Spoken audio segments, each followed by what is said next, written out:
Novel کا نام آگ کا دریا، مصنفہ قرۃ العین حیدر، باب نمبر 55۔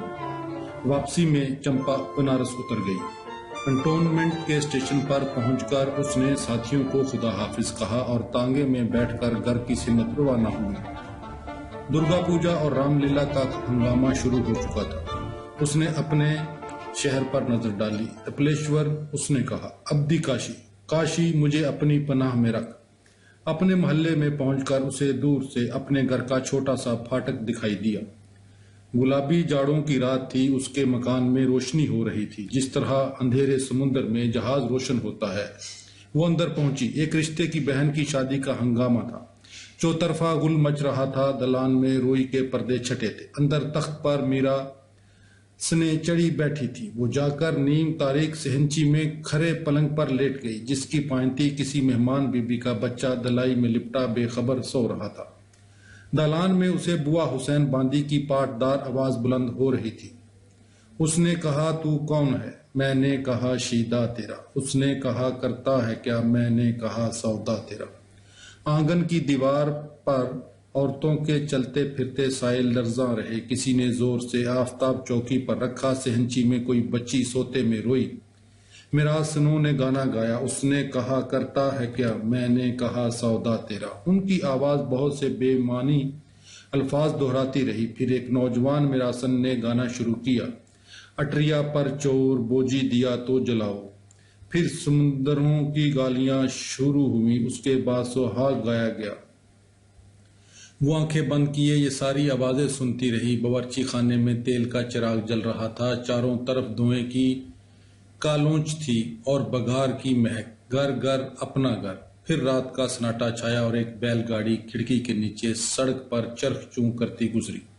اس کے پہیوں سے وہ عجیب و غریب سما خراش آواز نکل رہی تھی۔ اسے یاد آیا بچپن میں جب وہ گنگا پار اپنے نانا کے گاؤں شیخم پور جایا کرتی تھی تو ایک مرتبہ رسولن مہری نے کہا تھا، جانو جے ای گاڑی ماں سے اسی آواز نکلی، جانو بوانی خفا ہوئی، برا شگون ہو بہتے برا شگون۔ دفعتاً اس کا دل دھڑکنے لگا، کیا ہوگا، کیا ہونے والے ہیں؟ اور اس کے منطقی وجود نے اسے سمجھایا، کچھ نہیں، سب ٹھیک ہو جائے گا۔ اب ایسا بھی اندھیر نہیں مچا ہے کہ، مگر کمال کی انالس تو یہ ہے کہ کمال کو مارو گولی۔ کیا اس کی انالس صحیح ترین ہے؟ اور یہ کمیونسٹ کیا کہتے ہیں؟ ان کی بھلی چلائی۔ سوچتے سوچتے گوتم نیلمبر کا فلسفہ، کمال کا جوش و خروش، طلعت کی تیز گفتاری، تہمینہ کی پرسکون شخصیت، سب ایک ایک کر کے اس کے ذہن میں آئیں۔ اور وہ خود کون تھی، کیا تھی، اس کو لوگ کیا سمجھتے تھے، گوتم اس کو کیا سمجھتا تھا، گوتم کی رائے اس قدر عزیز کیوں ہے؟ جنم میں گیا وہ اور عامر رضا صبح کو وہ دن چڑھے تک سوتی رہی۔ دن گزرتے گئے، سروپ نکھا کی ناک کٹی، راون جلا، بھرت ملاپ ہوا، دبلے پتلے لڑکے منہ پر سیر و غازہ اور سفید پوتے اپنی پنی کے نقلی تاج پہنے رام اور لچمن بنے، بڑی تمکنت کے ساتھ تخت رواں پر سوار ہوئے۔ انسانوں کو ان میں خدا کا جلوہ نظر آیا۔ چھٹیاں ختم ہونے پر وہ لکھنؤ واپس آ گئی۔ زندگی جاری رہی۔ پھر کوار کے مہینے میں اماوس کی کالی راتوں کو دیپ مالکا نے روشن کر دیا۔ چھوٹی اور بڑی دیوالی منائی گئی، گھر گھر لکشمی کی تقدیس کی گئی۔ آج لوکا چماری کی عملداری ہے۔ گلفشاں کے برآمدے میں خالہ بیگم نے اظہار خیال کیا، بچوں باہر مارے مارے مت پھرو، آج کی رات جانے کتنے جادو ٹونے ہوں گے۔ سامنے چوراہے پر ایک دونے میں مٹھائی رکھی تھی اور چراغ جل رہا تھا، جانے کون وہاں رکھ گیا تھا۔ یاد ہے ایک مرتبہ جادو کی ہنڈیا اڑتی ہوئی آئی تھی اور ہمارے احاطے میں گری تھی۔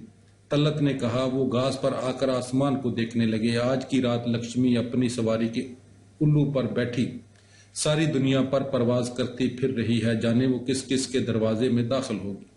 باہر گھاس پر مت جانا بچوں، خالہ بیگم نے پھر آواز لگائی۔ برسات کا سانپ دیوالی کا دیا چاٹ کر بلوں میں جاتا ہے۔ جگہ جگہ چوراہوں اور گلیوں میں جوا ہوا۔ رام اوتار اور قدیر جوا کھیلنے لگے۔ ارے اگر آج جوا نہ کھیلا تو اگلے جنم میں چھچھوندر کی جون ملے گی، رام اوتار نے کہا۔ پھر بھیا دوج کا تہوار آیا۔ ہری شنکر قالین پر چڑھایا بیٹھا تھا اور نرملا اس کے ماتھے پر تلک لگا کر اس کے سامنے مٹھائی پروس رہی تھی۔ گنگا کے بائی اب یم کی طرح میرا بھیا امر رہے۔ اس نے منتر دہرایا، پھر اگھن اور پوس کے پالے نے درختوں پر چاندی کے پتھر چڑھا دیے۔ گاؤں میں نوٹنکیوں کے گیت گونجے، چوپالوں میں مہا بھارت کے قصے دہرائے گئے۔ سفید اٹنگی ساریاں پہنے عیسائی عورتیں گاتی پھریں، او ہو مسیح آیا سر آسمان، سر آسمان، سر آسمان۔ کھچڑی کا تہوار آیا تو لوگ ماگھ میلہ نہانے تربینی چلے۔ بسنت پنچمی میں گھر گھر سرسوتی پوجا کی گئی۔ انسانوں نے اپنے تخیل میں دیکھا کہ گورے رنگ کی دیوی سفید ساری پہنے سفید کمل پر بیٹھی شفاف الوہی پانیوں پر تیر رہی ہے۔ کمہاروں کے ہاتھ کی بنی ہوئی مٹی کی مورت میں بھی انہیں خدا کا جلوہ نظر آیا۔ پھر پھگن کی رات آئی، شوراتری کی تیاریاں کی گئی۔ نرملا نے سنگاڑے والی کوٹھی کے ٹھاکر دوارے میں بلوا کی پتیاں دتورا اور چاول تھالی میں رکھ کر شو کی آرتی اتاری۔ محرم کا ہنگامہ ہوا، گھر گھر گھاس اور موم اور کاغذ کے تعزیے تیار کیے گئے۔ انسانوں نے اپنی ساری صناعی ان پر ختم کر دی۔ ان کاغذ اور پنی اور ریشم کے گہواروں، تابوتوں اور تازیوں میں بھی انہیں خدا کا جلوہ نظر آیا۔ امام باڑوں میں چراغاں ہوا، گلی کو چون سے پیلو اور سوہنی اور درگاہ نو خوانی کی آوازیں بلند ہوئیں۔ ساری فضا نے غم کا لبادہ اوڑھ لیا، ہر شخص حسین کا سوگوار بنا۔ سبتین آباد کے امام باڑے میں 8ویں کی مجلس کے بعد ایک عیسائی فقیرنی نے چمپا کا دامن پکڑ کر کہا، مولا کے نام پر ایک ڈبل دیتی جائیے۔ شاہ نجف کے امام باڑے میں چراغاں کے روز حسب معمولی برقی کمکموں سے بنے ہوئے حروف میں ہز مجسٹی کنگ غازی الدین حیدر کا نام جگمگایا۔ مارچ کے مہینے میں ساری فضا گلاں اور عبیر سے سرخ ہو گئی۔ کرشنا کی مورتی کو جھولوں میں بٹھا لیا گیا۔ صبح صبح بون فائر میں راکشی ہولکا جلی، ہلیارے سڑکوں پر کبیر گاتے پھرے۔ یہ سب دماغ کا دھوکہ تھا، ذہن کا فریب۔ کسی چیز کے کوئی معنی نہیں تھے، صرف ذاتی مسرت اصلی چیز تھی۔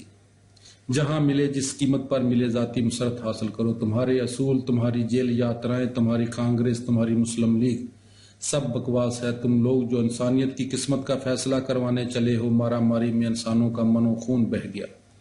نہیں، مجھے صرف ذاتی مسرت چاہیے، گھر، سکون، بچے، شوہر کی محبت۔ تم کیا افسوسناک باتیں سوچ رہی ہو چمپا بیگم، شرم کرو۔ اس کی منطقی وجود نے جو کھڑکی میں ٹانگیں لٹکائے بیٹھا تھا پلٹ کر اس سے کہا، شرم کرو، شرم کرو۔ فضاؤں میں آواز بازگشت گونجی، بادوں کے جالے اسے یہی سناتے ہوئے معلوم ہوئے۔ سیاہ بادلوں نے چاروں اور سے بڑھ کر اسے اپنے میں سمیٹ لیا۔ اس قدر زبردست ریلا آیا کہ زمین آسمان ایک ہوئے، ندی نالے جل سے بھر گئے۔ گوڑ ملہار کی تانوں میں دنیا بھر کا درد سمٹ آیا۔ پروائی کے جھونکوں نے دل کو کاٹ کاٹ ڈالا۔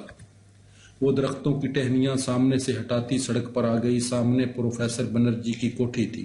ان کے ڈرائنگ روم میں بہت بڑا مجمع تھا۔ آج کے دن دنیا میں بڑے اہم فیصلے ہوئے تھے۔ یہ لوگ فیصلے کرتے وقت میرے متعلق کیوں نہیں سوچتے؟ میں چمپا احمد جو یہاں تنہا کھڑی ہوں۔ ڈرائنگ روم کے پردوں کے پیچھے وہ سب موجود تھے۔ وہ آہستہ آہستہ چنبیلی کی بھیگی جاڑیوں میں سے گزرتی دریچے کے نیچے آ کر کھڑی ہو گئی اور اس نے اندر جھانکا۔ پروفیسر سفید دھوتی اور کرتے میں ملبوس سیٹی پر چپ چاپ بیٹھے تھے۔ گوتم بھی تھا اور کمال بھی۔ گوتم نئے ہندوستانی سفارت خانے کے ساتھ ماسکو جا رہا تھا۔ کمال فلیٹ اسٹریٹ میں پاکستان کے نظریے کے خلاف پروپیگنڈا کرنے کے لیے لندن بھیجا جا رہا تھا کہ آج معلوم ہوا کہ پاکستان کا مطالبہ منظور کر لیا گیا۔ ملازمت پیشہ لوگ اب اس فکر میں غلطاؤں پیچاں بیٹھے ہیں کہ اپنی نوکریاں کہاں منتقل کروائیں، یہاں رہے تو نقصان ہے۔ ان کا خیال ٹھیک بھی ہے۔ گوتم کہہ رہا تھا، پاکستان مسلمانوں کا اقتصادی مسئلہ حل کرنے کے لیے بنایا گیا ہے۔ تمہارے بابا کا کیا ارادہ ہے؟ بابا کیسے جا سکتے ہیں؟ زمینداری نہیں چلی جائے گی۔ ساتھ بھیا صاحب نے البتہ اپٹ کر دیا ہے، کمال نے جواب دیا۔ دلی Shimla number 10 Aurangzeb road, viceregal لاج، بنگی کالونی، یہ الفاظ اس کے کانوں میں آتے رہے۔ وہ دریچے سے ہٹائی اور چلتی ہوئی پھر سڑک پر آ گئی۔ اب اس کے سامنے دو دنیائیں تھیں۔ ایک طرف یہ لوگ تھے، ان کے دل و دماغ، ان کے تصورات، ان کی جد و جہد، مگر یہاں مستقبل بے حد مبہم تھا۔ دوسری طرف سکون تھا اور حفاظت، ذاتی مسرت۔ عامر رضا پاکستان جا رہے تھے، کیوں نہ جائیں؟ آخر وہ کمال کی طرح سر پھرے تھوڑا ہی ہیں۔ یہاں ان کا مستقبل کیا ہے؟ نئے ملک میں وہ ترقی کر کے کہیں سے کہیں جا پہنچیں گے۔ ذاتی مسرت، ذاتی ترقی، ذاتی مقاصد، آخر کیوں نہیں؟ سیاست ہی تو ساری زندگی نہیں، دوسروں کے لیے میں کیوں سوچوں؟ دوسروں نے مجھے اب تک کیا دیا؟ چنانچہ اس نے تفصیل سے سوچنا شروع کیا۔ میں عامر رضا سے شادی کر کے پاکستان چلی جاؤں گی۔ کتنی آسان بات ہے۔ یک لخت ایسا لگا جیسے ہلڑ ختم ہو گیا، سکون سارے میں چھا گیا۔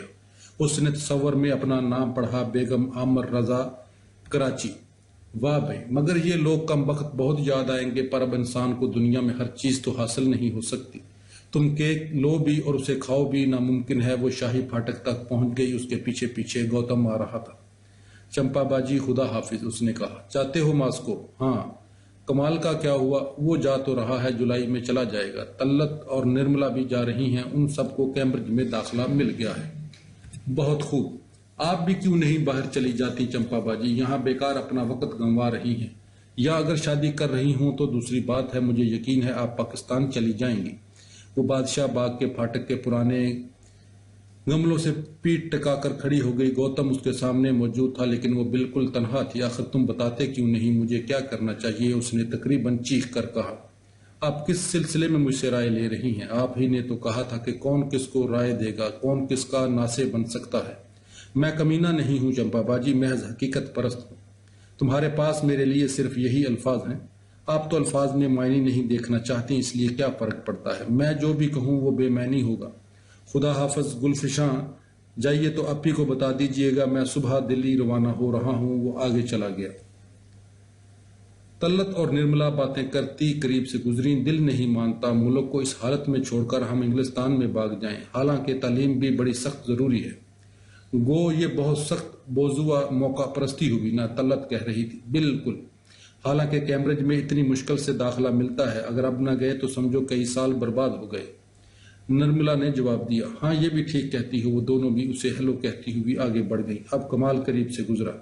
چمپا باجی مبارک ہو، تمہارا پاکستان بن گیا۔ اس کے لہجے میں جس قدر تلخی، نفرت اور شکستہ دلی چھپی تھی، اس کا احساس کر کے چمپا لرز اٹھے۔ اس کا خیال تھا کہ اب کمال ایک اور تقریر کرے گا، اسے برا بھلا کہے گا، مگر یہ کیا ہوا؟ کمال اب بالکل خاموش تھا۔ گویا اب مزید کچھ کہنے، سننے، خفا ہونے، بحث کرنے کا وقت گزر چکا تھا۔ باتوں کا دور ختم ہوا، اب ایک حقیقی دنیا سامنے تھی۔ فیصلے اور عمل کی منتظر کمال ایک لہجے کے لیے خاموش کھڑا پھاٹک کو دیکھتا رہا، جس کے ایک اندھیرے تاکچے میں چوکیداری کی لالٹین جل رہی تھی۔ اس کے بعد وہ بھی چپ چاپ آگے چلا گیا۔ وہ اکیلی وہاں پھولوں کی نیم تاریکی میں کھڑی رہی۔ یہ سب اس کا ساتھ چھوڑ کر اپنے اپنے راستے پر چلے گئے۔ وہ پھاٹک سے نکل کر سڑک پر آ گئی۔ سارے میں سناٹا چھایا تھا۔ مکانوں اور درختوں کے پرے گلفشاں میں روشنیاں جل رہی تھیں۔ گلفشاں جو اس کے لیے اجنبی تھی، مگر اس میں وہ موجود تھا۔ وہ جو اس کا ہاتھ تھامے گا وہ اس کے راستے پر چلے گی۔ آخر زندگی میں رومان اور محبت اور گلاب کے شگوفوں کا وجود ہے کہ نہیں؟ انسان کہاں تک محض سایوں کا تعاقب کرے؟ وہ اس سے کہے گی لو بھائی میں یہاں ہوں، ہنگامے ختم ہوئے، اب سکون اور آرام کا وقت ہے۔ ان لوگوں کو جد و جہد اور مصائب کی وادی میں دیوانوں کی طرح اپنے بال نوچنے اور خاک چھاننے دو۔ ایک وقت آئے گا جب یہ بھی تھک جائیں گے اور منہ لٹکا کر اپنی جائے پناہ تلاش کریں گے۔ لو میں آن پہنچی۔ خالص رومان کا مطلب میں پوری طرح نہیں سمجھ پائی، جس کے تم سمبل ہو۔ یہاں ہر چور کا سمبل موجود ہے۔ ان لوگوں نے سمبلز میں ساری زندگی تقسیم کر دیا تھا، مگر اب میں تمہاری اور آتی ہوں۔ پھاٹک پر اسے رام اوتار ملا۔ بھیا صاحب ہیں، اس نے دفعتاً محسوس کیا۔ اس کی آواز کانپ رہی ہے، وہ چوروں کی مانند خوفزدہ ہے۔ وہ گلفشاں میں سیند لگانے آئی ہے۔ بھیا صاحب تو ابھی ابھی چلے گئے۔ کہاں؟ اب اندھیرے میں سے نکل کر گنگا دین بھی سامنے آ گیا۔ کہاں چلے گئے بھیا صاحب؟ چمپا نے دہرایا۔ وہیں، رام اوتار نے تلخی سے جواب دیا۔ مسلمانوں کے پاکستان۔ اب آپ بھی چلے جائیے گا، سب جنے چلے جائیے گا، ہم اکیلے رہ جائیں۔ گنگا دین رام اوتار کے قریب آ گیا۔ وہ پڑھا لکھا آدمی تھا اور روز ہندی اخبارات کا مطالعہ کرتا تھا۔ بھیا صاحب بڑے بے وفا نکلے۔ چمپا بٹیا کو چھوڑ کر چلے گئے چپکے سے۔ انہوں نے ہمیں بھی چھوڑ دیا۔ بھیا صاحب نے گنگا دین سے دغا کی۔ بڑے بے وفا، بے مروت قوم ہے۔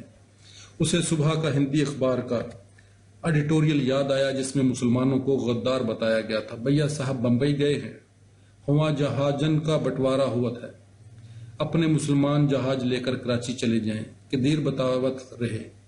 رام اوتار نے اطلاع دی۔ اوہ ہو، لا لا لا۔ اس نے طوطوں کو اڑانے کے لیے پھلوں کے درختوں پر ایک پتھر پھینکا۔ گنگا دین اور رام اوتار کو اپنی اپنی سوچ میں ڈوبا چھوڑ کر وہ واپس لوٹی۔ بھیا صاحب چلے گئے کیونکہ گھوڑوں اور تیز رفتار موٹروں اور لڑکیوں کے علاوہ اب ان کی زندگی میں ایک نئی دلچسپی پیدا ہو چکی تھی۔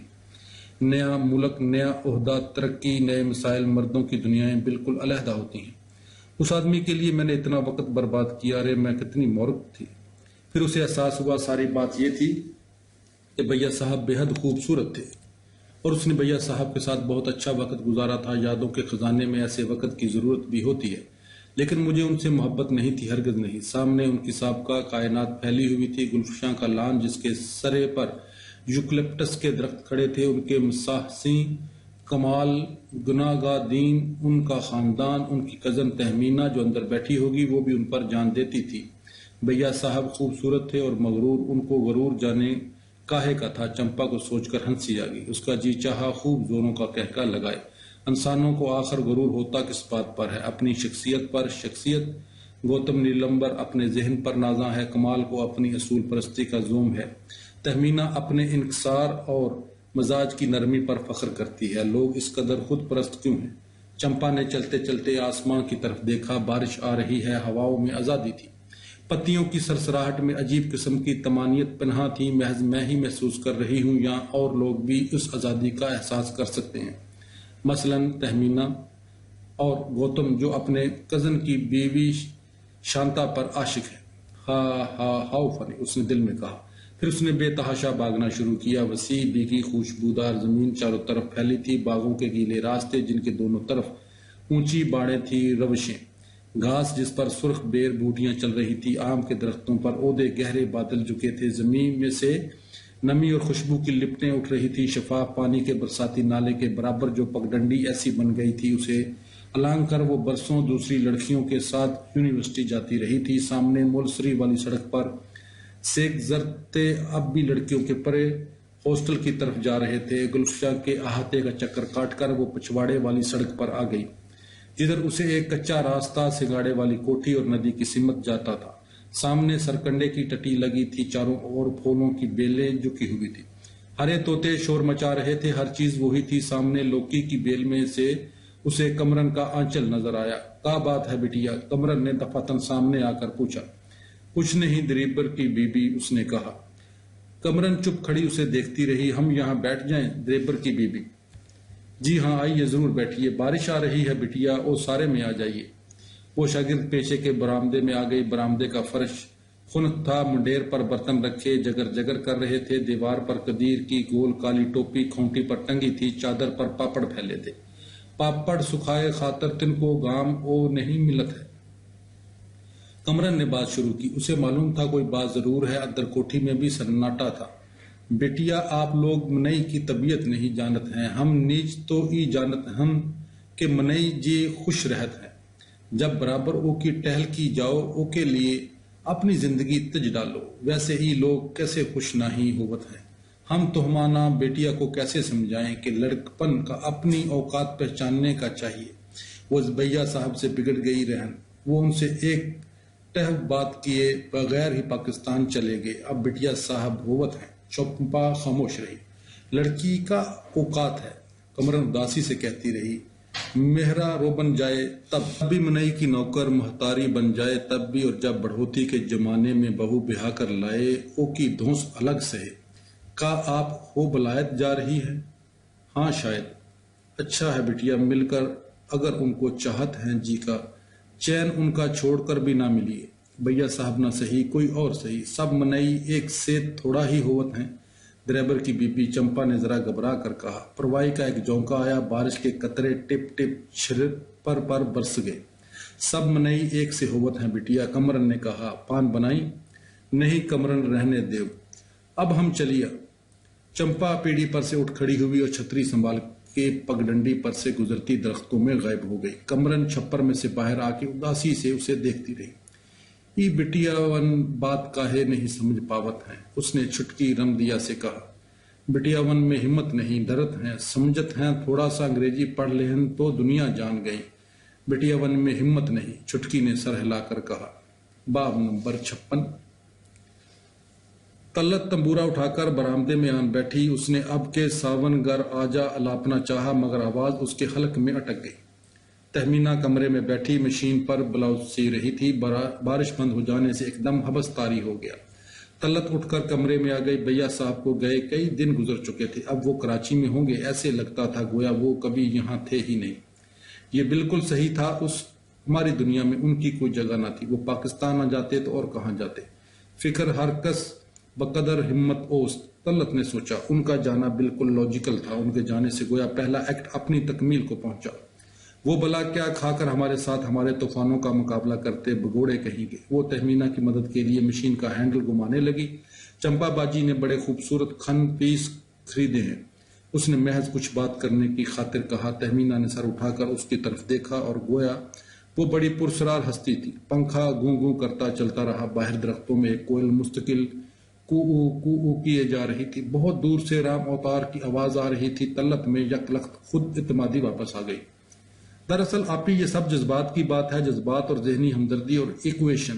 اس نے عالمانہ انداز میں کہنا شروع کیا. اتنا عرصہ گوتم وغیرہ کی سنگت میں گزار کر اسے ان الفاظ پر یقین آ گیا تھا. اب تم نے بھی یہ 420 شروع کی. تہمینہ نے اکتا کر کہا. 420؟ طلت نے دہشت زدہ ہو کر کہا.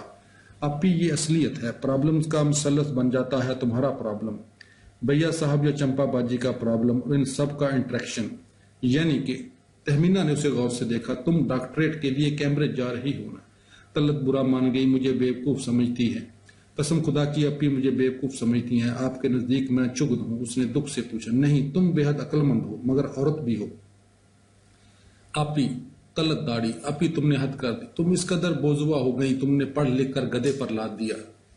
اس کا جی چاہا آپی کی ذہنیت پر دانے مار مار کر روئے. ہائے آپی. اس نے تہمینہ کو الماری میں سے رنگین دھاگے کی ریلیں نکالتے ہوئے دیکھ کر کہا. ارے تم تو موومنٹ میں شامل تھی. تم نے بڑے بڑے مارکے سر کیے تھے. وہ 46 کا واقعہ یاد نہیں جب دلی یونیورسٹی کا ماس غیر آیا تھا اور تم نے کالی جھنڈیوں کے جلوس کی قیادت کی تھی. رشیدہ آپا کی تم لیفٹیننٹ رہی. کیا کیا تقریریں تم نے یونین میں کر ڈالی. چمپا باجی جیسی ری ایکشنری کو تم نے ایجوکیٹ کرنے کی کوشش کی اور اب تم عورت کا لیبل چپکا کر کانے ہو گئی ہو. ارے لڑو، کام کرو. بھیا صاحب چلے گئے تو کیا ہوا؟ جہاں مرغا نہیں ہوتا وہاں سویرا نہ ہوگا. بھیا صاحب کی قوم کے سینکڑوں موجود ہیں اور یہ اسرار میرے پلے نہیں پڑتے کہ ان سے بیاہ کرنے سے شدت سے انکار بھی ہے اور اب بیٹھی روتی ہیں. جہنم میں جائیں بھیا صاحب. ارے ان کا دماغ بھی تم ہی نے خراب کیا تھا. نرملا بالکل ٹھیک کہتی ہیں. مردوں کو اتنا منہ ہی نہ لگانا چاہیے ورنہ ان کا دماغ خراب ہوتے کیا دیر لگتی ہے. ارے پوچھو آپ ہیں کون چیز؟ نہ شکل نہ صورت. گورا رنگ مولی کا ایسا. ہرٹلین لوفر اسی شکل کا ہوتا ہے.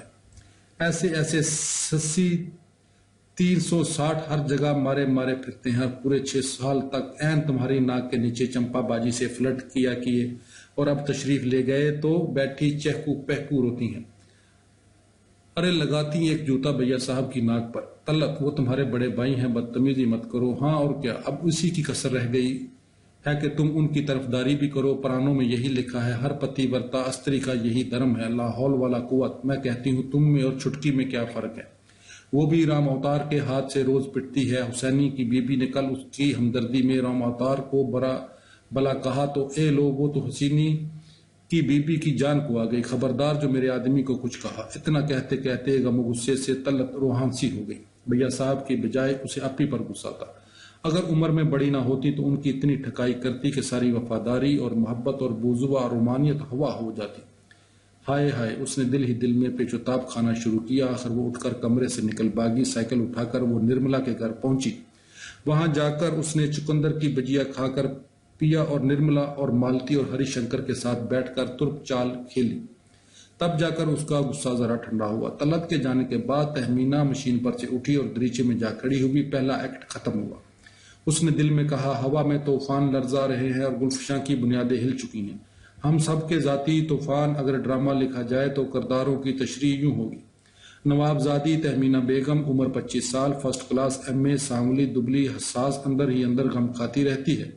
گھر میں اپی کے نام سے پکارا جاتا ہے. خلیق اور منکسر المزاج، مغرور. اس حقیر وضاحت کے بعد اور کیا باقی رہ جاتا ہے؟ ڈرامے کے 5ویں ایکٹ میں کیا ہوگا؟ 10 سال کا وقفہ. تہمینہ جو اب ذرا موٹی ہو گئی ہے بچے کو گود میں لیے گنگنا رہی ہے. میں کھاؤں مور بالا کھائے، بالے کا جہٹا کود نہ کھائے. بالے کا چہرے پر معصومیت اور اشتیاق کی جگہ صبر اور سکون آ گیا ہے. صبر اور سکون. لا حول والا قوت. وہ برآمدے میں آ گئی. بارش تھم چکی تھی. چبوترے پر بہت سے رشتہ دار بچے کوڑا جمال چاہی کھیل رہے تھے.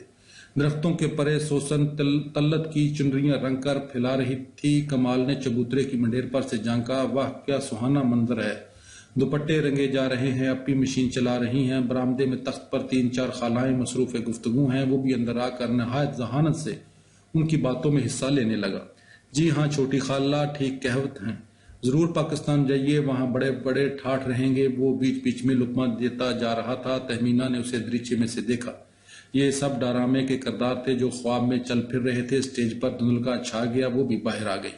کمال نے بچوں کو کوڑا جمال شاہی کھلانا شروع کیا۔ کوڑا جمال شاہی، پیچھے دیکھا مار کھائی، پیچھے دیکھا ہیلو اپی، اس نے دوڑتے دوڑتے کہا، سل گئے بلاؤز کوڑا جمال شاہی۔